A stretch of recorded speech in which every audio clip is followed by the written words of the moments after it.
The legend of BELKIS begins with the birth of diseased babies. The fact that these babies are missing hands and feet, and some are even born with one eye, causes panic among the villagers. According to legend, the skin of babies resembles the skin of snakes. The belief that there is a curse or a spell behind these terrible events quickly spreads among the people. The villagers knock on the door of Belkıs from Bitlis in search of a cure for the sickly births of the babies. According to the villagers, Belkıs is a sorceress and her appearance is quite frightening. This woman is the last remedy the villagers hope for and changes the direction of their search for a solution. According to legend, mysterious rituals are organized in Belkıs' house. Villagers gather as the mothers of the babies and listen to the verses read from Belkıs' mouth. According to legend, mysterious rituals are organized in Belkıs' house. Villagers gather as the mothers of the babies and listen to the verses read from Belkıs' mouth. These rituals are moments of fear and tension. Various symbols are drawn on the babies and inscriptions are written in Arabic. The purpose of these rituals and the effect they had are still a mystery.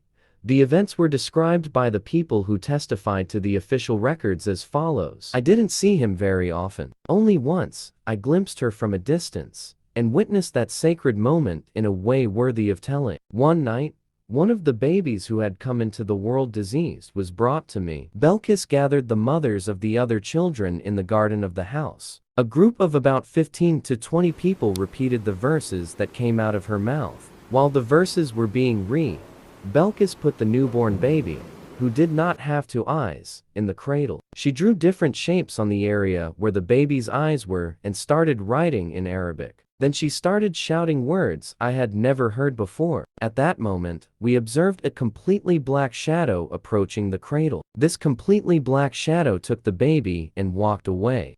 Everyone started screaming. I had never experienced anything like this before. According to rumors, this had happened before, and she had taken babies away in the same way. We never understood the true nature of this mysterious shadow. The villagers gathered a few years after their children had been taken away from them.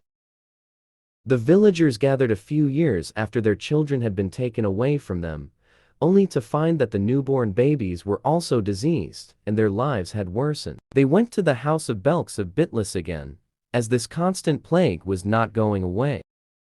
However, they could not find her in her house. According to the story, the sight they saw when they entered the house caused many people to leave the village.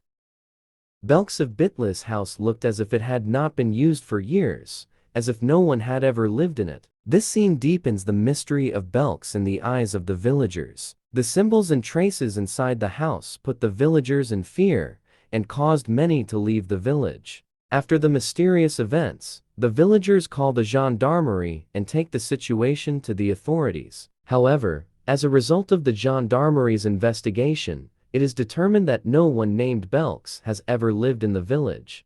This raises even more questions about the true identity and existence of Belkıs from Bitlis.